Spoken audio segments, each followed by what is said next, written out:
안녕하세요. 차업주의 이프리입니다. 이제 날이 슬슬 더워지네요. 어느덧 여름이 와버렸군요. 아직 이프리에 반팔 이상은 없는데 반팔도 준비해야 할까요? 그럼 의무적인 오프닝 멘트를 했으니 오늘도 기업 분석을 시작해 보겠습니다.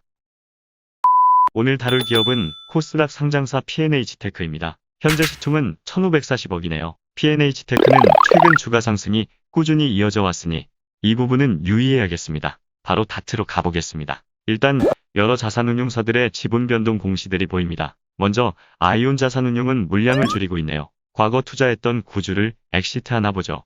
아주 IB투자도 엑시트를 했네요. 역시 초기 투자했던 것을 차익 실현하는 것이겠죠. 반면 우리자산운용은 신규 투자를 했군요. 이러한 공시들은 나쁜 것이 아니라 각자의 상황에 맞게 또 시기에 맞게 투자를 하고 차익을 보고 나가는 자연스러운 상황입니다. 이렇게 이들의 엑시트에 대한 기사도 찾아볼 수 있죠. 또한 다음 페이지로 가면 지분 변동 공시들이 더 있습니다. KB인베스트먼트도 물량을 줄이고 있고 사는캐피탈도 물량을 줄이고 있네요. 이렇게 많은 투자자들의 지분 변동이 보이네요. P&H테크가 과거에 다양한 자산운용사들로부터 초기 투자를 많이 받은 기업인 것을 추측할 수 있습니다. 그리고 투자 설명서와 증권신고서, 코스닥 시장 이전 상장으로 인한 상장 폐지 결정 공시를 보건대 P&H테크가 최근에 상장했고 따라서 여러 자산운용사들이 상장 전에 투자했던 구주의 차익 실현을 하나 보네요. 잠시 증권신고서를 봐보면 한국투자증권이 상장 주관사였으며 공모가 18,000원으로 68만 8천조의 공모주 발행으로 123억가량의 공모자금을 조달했네요. 그리고 이러한 공모주에는 구주도 포함되어 있음을 알 수 있죠. 공모주 발행으로 회사가 자금을 조달할 때 최대주주 및 특수관계인이 가지고 있는 주식도 일부 공모주에 포함시켜 처분하면서 자금을 마련하는 방법입니다. 상장 첫날 P&H테크의 시초가는 공모가보다 15%가량 높은 25,500원으로 형성되었고 상장 이후 안이 조정되었다가 다시 회복한 모습이네요. P&H테크가 상장 시 조달한 자금의 사용 계획을 보면 생산 설비에 가장 큰 비중이 있음을 알 수 있습니다. 그 다음은 연구개발비네요. 사업 확장을 위해 상장을 추진했겠죠. 상장 이후 공시를 보면 역시 최대주주 및 특수관계인의 지분 변동 공시가 있죠. 최대주주인 현서용 대표와 특수관계인인 박가판 임원이 구주 매출에 대한 내역이 나와 있고 역시 아까 봤던 18만 8천주와 일치하죠. 그리고 신규 시설 투자 공시도 볼 수 있는데요. 13억을 투자하여 OLED 소재 설비의 캐파 증설을 하는 것을 알 수 있습니다. P&H테크가 OLED 소재를 하는 기업인가 보죠. 진천 공장에 늘리는 것이고 7월 30일에 완료되니 알아두어야겠습니다. 그러면 이제 분기 보고서를 봐볼까요? P&H테크는 2009년에 설립되었습니다. 용인시 기흥구에 위치하고 있네요. 코스닥 시장으로의 이전 상장은 21년 2월 16일에 했습니다. 소부장 패스트트랙으로 상장했죠. 소재 부품 장비 패스트트랙은 작년 9월에 도입된 제도로서 RFHIC의 자회사인 메탈라이프가 이러한 소부장 패스트트랙의 1호 상장 기업입니다. 이 기업도 향후 다루려고 생각 중이죠. 소부장 패스트트랙은 상장 심사 기간을 단축시켜주고 기술 평가를 한 곳에서만 받는 등 조건을 완화시켜줍니다. 상장 절차를 간소화시켜주는 상장 방법이니만큼 소부장 특례로 상장을 추진하는 기업들이 늘고 있죠. 그리고 소부장 패스트트랙도 기술 성장 기업으로 분류되니 퇴출 규정과 관련된 유예 조건은 기술 성장 특례 기업과 같겠습니다. 기술 성장 특례로 상장했다고 해서 무적은 아니죠. 각 요건별로 유예 기간이 다름으로 숙지해야 합니다. 잠시 P&H테크의 감사 보고서를 보면 매년 수십억의 순손실을 보고 있네요. 그리고 법인 세차감전 순손실이 꽤 크죠. 19년에는 아슬아슬했고 20년에는 해당되었습니다. 그러나 코넥스 기업이었기에 상관없었고 또한 이번 상장으로 자기 자본이 늘어나니 나아졌을 테고 또 기술 성장 기업으로 요건이 3년간 미적용되니 괜찮습니다. 아마 앞으로의 사업 성장성 때문에도 괜찮을 것 같지만 역시 알아두어야겠습니다. 다시 분기 보고서로 돌아와서 P&H테크는 종속회사도 계열사도 없습니다. 총 주식수를 보면 보통주만 451만 6,016주가 있네요. 주식수가 많지 않습니다. 최대주주 및 특수관계인은 이러한 지분을 가지고 있군요. 결코 부족하지 않은 지분을 가지고 있네요. 유통주식이 많지는 않겠습니다. 또한 5% 이상 주주로 아주 IB투자 쪽이 있는데 앞서 봤듯이 둘 모두 4월 22일에 엑시트했으니 현재는 없고 우리자산운용이 신규 5% 이상 투자자로 있겠습니다. 또한 5% 미만의 지분을 가지고 있는 운용사들도 있죠. 연말 기준이기에 현재는 이때와 차이가 있을 수 있습니다. 역시 투자한 자산운용사들이 많네요. 이러한 지분들이 적지 않기 때문에 각 자산운용사의 투자 시기와 지분 변동을 체크하는 것도 좋을 것 같네요. 이제 자본금 변동 사항을 보면 여러 사항이 있었네요. 과거 한 차례 무상증자도 했었는데 유통주식 수를 보건대 앞으로 추가로 할 가능성도 있어 보이네요. 또한 우선주 발행도 했었지만 현재는 모두 보통주로 전환되었습니다. 자본금이 추가로 증가할 수 있는 요소인 미상환 매자님들은 없네요. 이제 재무제표를 봐보겠습니다. 종속기업이 없으니 개별로 봐야겠죠. 우선 자산이 증가했는데 이는 상장 공모자금 조달의 이유가 크겠죠. 단기 금융상품의 증가가 가장 눈에 띄는데 조달한 자금으로 단기 금융상품을 취득하여 가지고 있네요. 재고자산의 증가도 보이는데 제품과 제공품이 꽤 증가했네요. 재고자산의 규모가 커졌는데 매출 대비 회전율은 좋아지고 있으니 좋네요. 부채를 보면 단기 차입금의 비중이 크네요. 이러한 단기 차입금은 금액별 차입처와 이자율을 볼 수 있죠. 자본금을 봐보면 상장으로 인해 자본금과 자본총계가 증가했습니다. 현재 자본금 대비 자기자본은 넉넉해 보이지만 아까 감사보고서에서 매년 수십억의 적자가 있음을 알 수 있으니 그리 넉넉하다고만은 볼 수 없겠습니다. 특례 상장을 한 만큼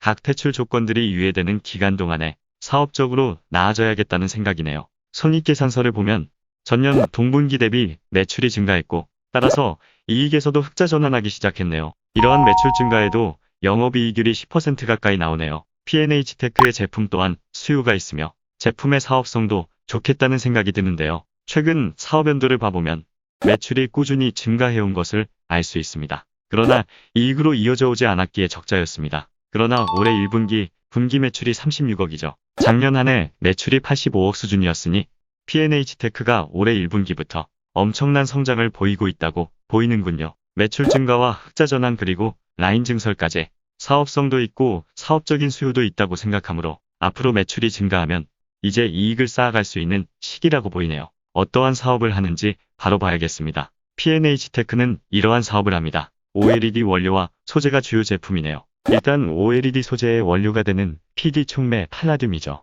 팔라듐은 백금족 금속의 하나로 여러 공정에 쓰이고 자동차 배기가스 감축을 위한 촉매에도 쓰입니다. 상당히 고가의 귀금속이죠. P&H테크의 팔라듐 촉매 제품은 이렇게 있습니다. OLED 재료를 생산하는 과정에서 반응성을 높이기 위해 사용되죠. P&H테크는 이러한 팔라듐 촉매와 OLED 중간체로 쓰이는 여러 화학물질들을 OLED 소재 업체에 공급하고 있습니다. 현재 이러한 원료 중간체 및 촉매의 매출 비중은 21%가량 되네요. 이러한 원료 및 촉매 제품은 사업 초기부터 실적에 기여해왔지만 이 사업을 확대하지는 않고 더 고부가 가치 제품인 OLED 소재들에 집중할 계획인 것 같군요. 그리고 이제 P&H테크의 가장 주요 사업인 OLED 소재 제품들이 있습니다. 매출 비중의 77%를 차지하고 있는 사업이죠.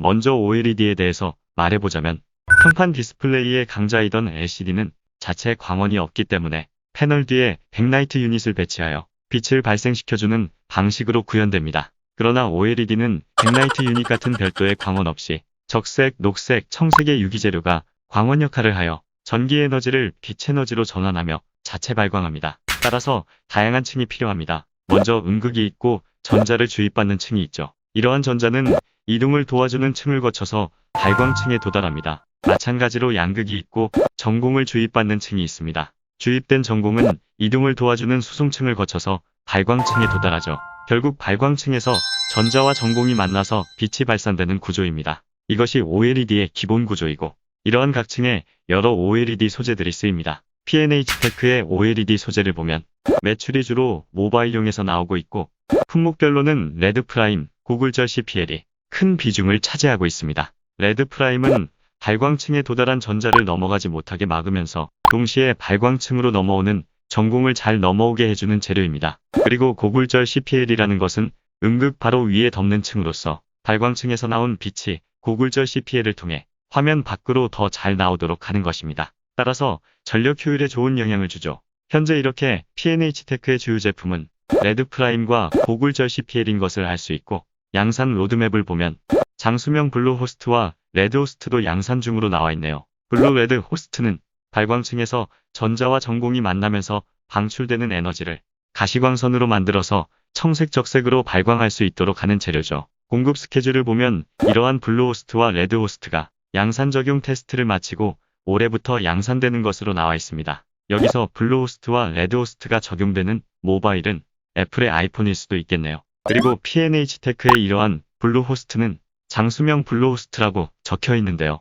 중소형과 대형 OLED에서 블루 발광 소재의 효율, 수명 등의 문제를 개선하려는 노력이 지속적으로 이어지고 있으니 특히 장수명 블루호스트의 양산 적용은 사업성이 좋아 보이네요. 이것은 미국의 듀폰과 공동 개발하여 양산하는 것입니다. 따라서 이제는 LG 디스플레이에게 직납품보다는 듀폰으로의 비중이 큰 것을 볼 수 있습니다. 앞서 봤듯이 CPL과 레드 프라임은 계속 적용되고 있으니 추가로 올해부터 블루호스트와 레드호스트의 양산 적용 확대는 P&H테크의 실적 성장에 좋은 역할을 할 수 있겠습니다. 그 후로 22년과 23년에는 HTL 재료와 HTL층에서 효율을 올려주는 피드오픈 또 양산 계획인가 보군요. 피드오픈은 현재 삼성 SDI의 자회사인 노발레드가 독점 특허를 가지고 있는데 특허가 만료된 이후인 23년부터에는 P&H테크의 성장 동력이 될 수도 있겠네요. 이렇게 기존 제품들의 적용 확대를 이어가면서 점점 더 고부 가치의 제품들을 개발하고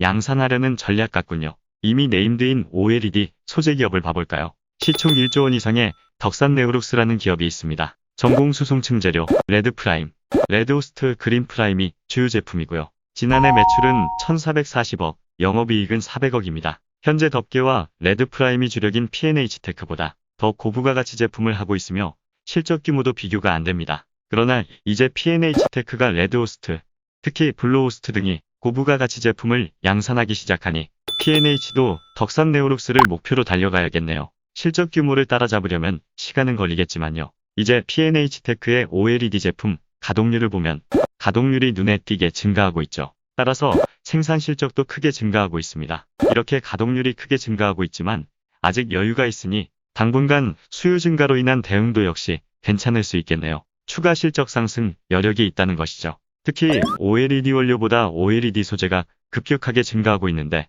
긍정적이고 또 중소형과 대형에서의 OLED 적용 확대로 OLED 소재 수요가 증가할 테니 앞으로의 전망도 밝다고 생각되네요. 현재 수준의 매출 증가로도 이익이 흑전했으니 앞으로의 매출 증가는 꾸준히 이익 확대로 이어질 수 있겠습니다. 그러면 잊지 말까요? 이프리의 기업 평가 시간입니다.